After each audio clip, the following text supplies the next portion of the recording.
Om Shanti. Good morning. 10 अप्रैल 2023 प्रातः मुरली। मीठे प्यारे शिव बाबा के मधुर बोल। मीठे बच्चे, श्रेष्ठ बनने के लिए सदा श्रीमत पर चलते रहो। लक्ष्मी नारायण भी श्रीमत से इतने श्रेष्ठ बने हैं। आज का प्रश्न, भक्ति में गौमुख का यादगार क्यों बनाया है? उत्तर, क्योंकि संगम पर बाप ने ज्ञान का कलश माताओं के ऊपर रखा है। तुम माताओं के मुख से ज्ञान अमृत निकलता है, जिससे सब पावन बन जाते हैं। इसलिए भक्ति में गौमुख का यादगार बना दिया है। तुम गौ माताएं हो, तुम ही सबकी मनोकामनाएं पूर्ण करती हो, इसलिए यादगार बने हुए हैं। गीत, नयनहीन को राह बताओ प्रभु, पग पग ठोकर खाऊं मैं। ओम शांति। बच्चों ने गीत सुना। भक्ति मार्ग वाले बच्चे बाप को पुकारते हैं कि हम जो नयनहीन बुद्धिहीन बन गए हैं, हमें राह बताओ। हे प्रभु जी, याद करते हैं अपने बाप को। उनको परम पिता परमात्मा कहा जाता है। सभी जीव की आत्माएं बाप को याद करती है। हम इस पतित दुनिया में बहुत दुखी हैं, दर दर धक्के खाते रहते हैं। जहाँ भी जाते हैं उनके ऑक्यूपेशन का कुछ भी पता नहीं कि हम किसके पास जाते हैं। शिव के मंदिर में जाते हैं, परंतु उनको पता नहीं है कि शिव कौन है।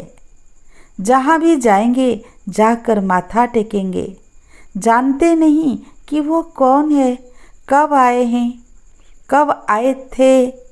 लक्ष्मी नारायण के मंदिर में भी जाते हैं, लेकिन जानते नहीं कि यह कब आए, कैसे राज्य लिया, कुछ भी पता नहीं। दिलवाड़ा मंदिर में जाते हैं, वहाँ आदिदेव बैठा है, परंतु जानते नहीं यह कौन है। जगत अम्बा के पास जाते हैं, परंतु वह कब आई, क्या किया, कुछ नहीं जानते। सिर्फ जाकर माथा टेकते हैं, प्रार्थना करते हैं, बच्चा दो, यह दो, वह दो, जानते कुछ भी नहीं।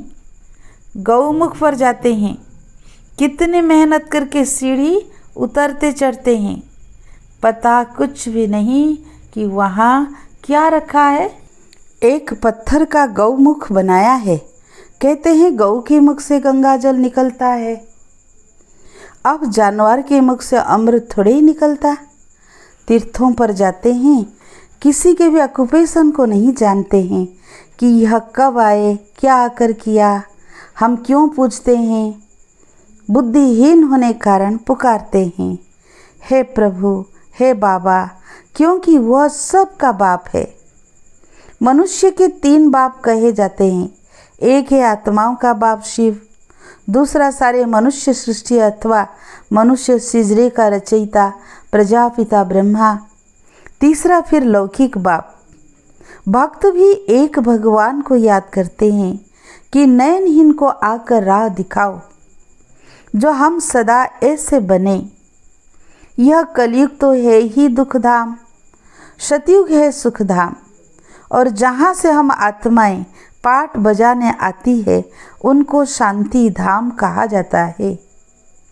आत्मा को यह शरीर रूपी बाजा अथवा यह कर्म इंद्रियां यहाँ मिलती है, जिससे आत्मा कर्म करती है।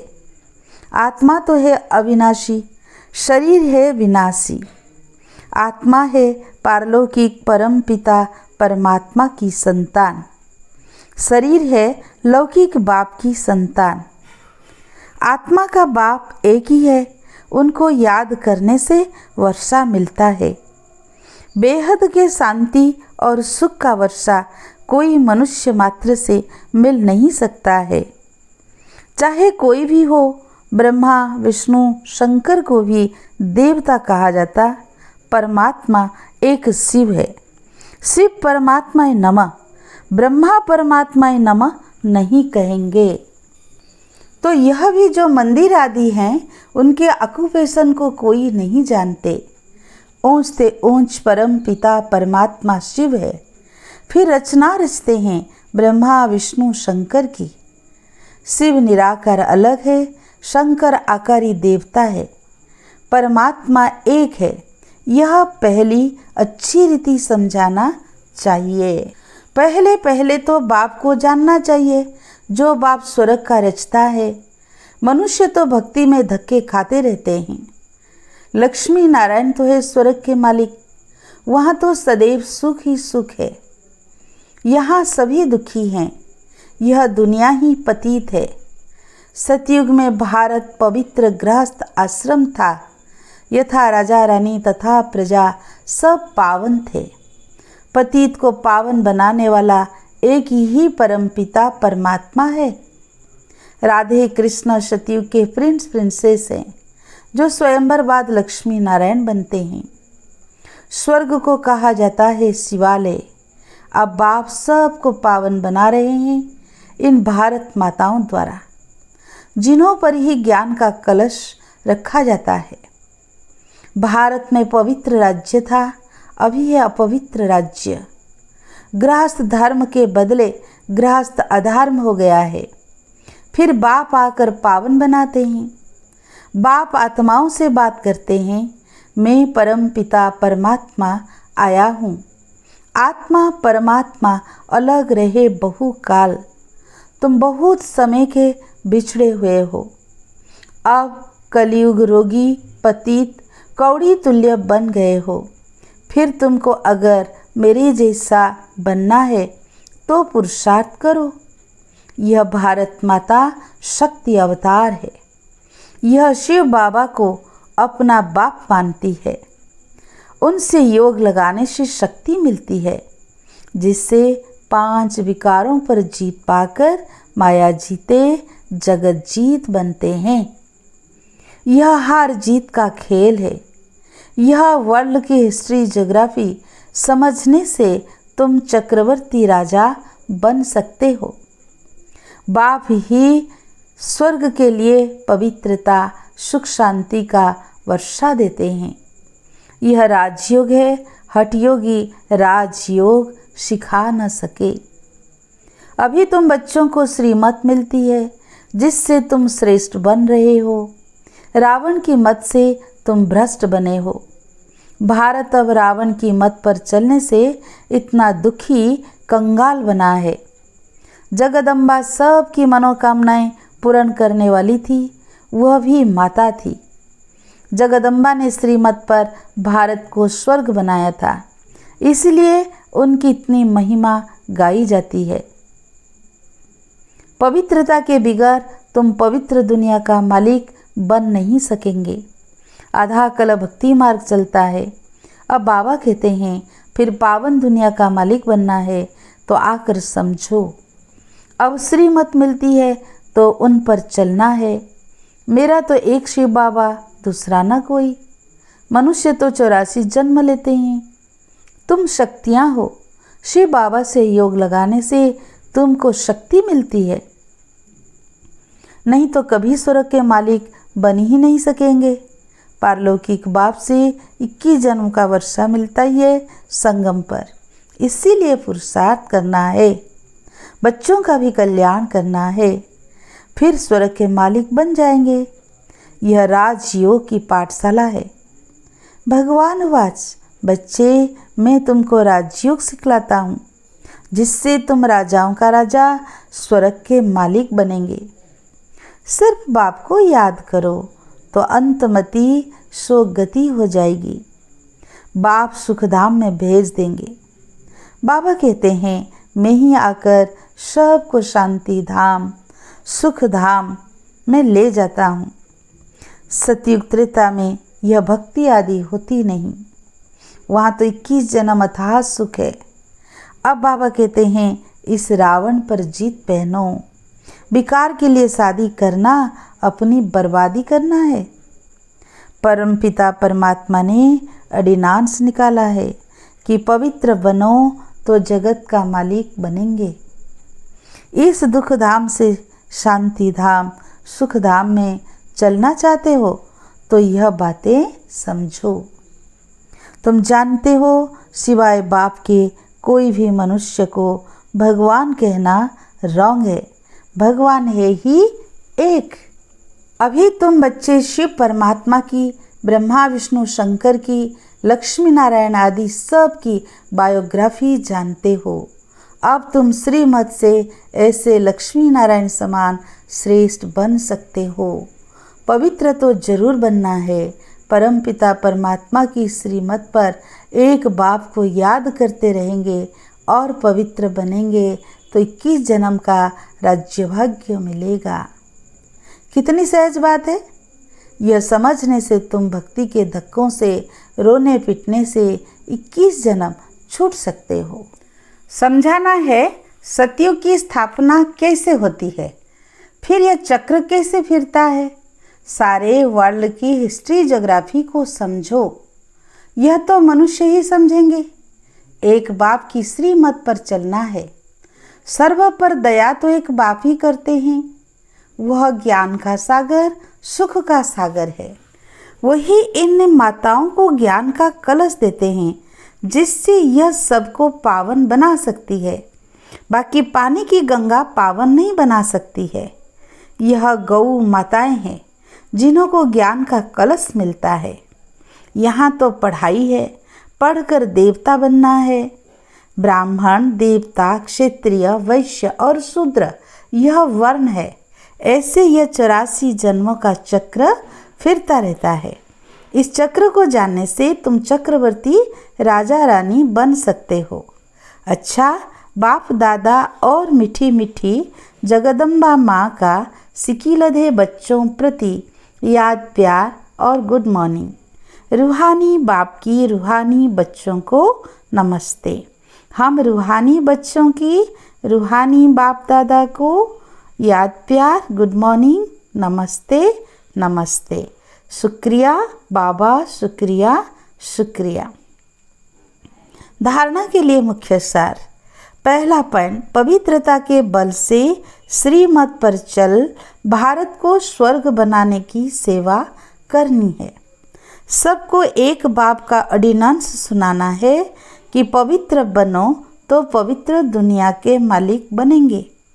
सेकेंड पॉइंट, हर एक को 3 बाप का परिचय दे दुख धाम से शांति धाम और सुख धाम में चलने की राह दिखानी है।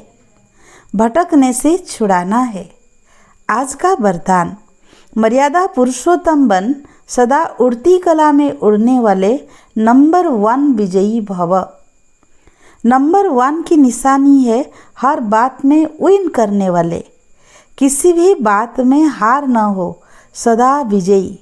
यदि चलते चलते कभी हार होती है तो उसका कारण है मर्यादाओं में नीचे ऊपर होना।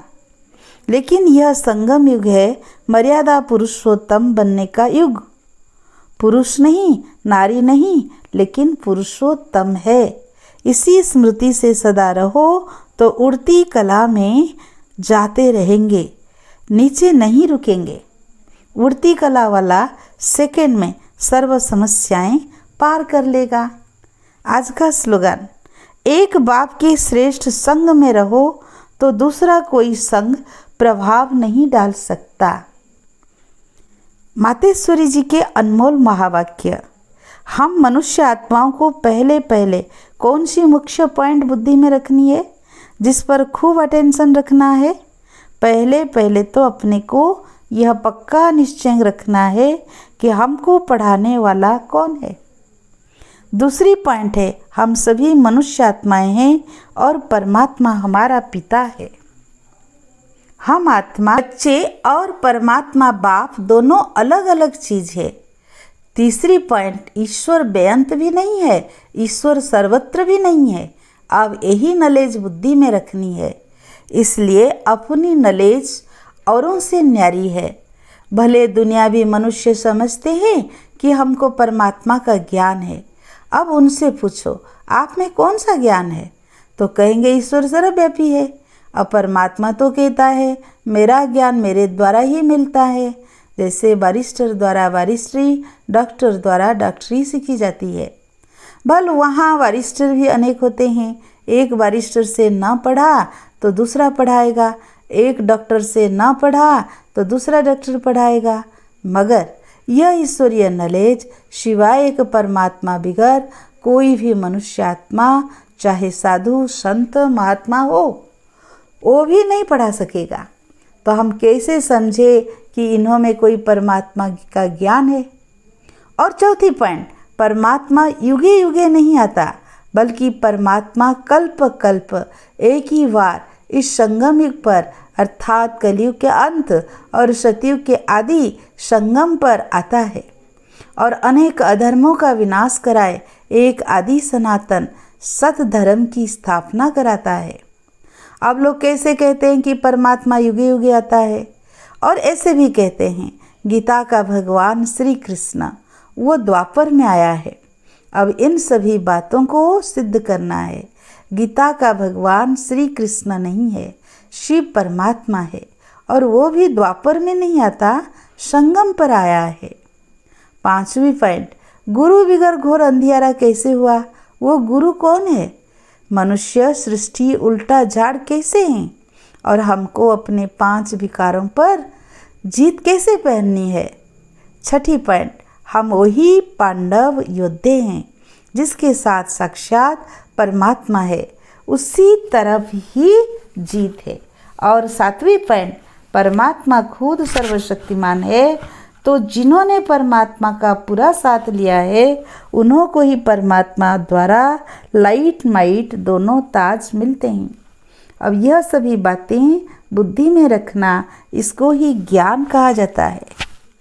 बदनसीब और खुशनसीब, अब ये 2 शब्दों का मदार किस बात पर चलता है? यह तो हम जानते हैं कि खुश नसीब बनाने वाला परमात्मा और बदनसीब बनाने वाला खुद ही मनुष्य है।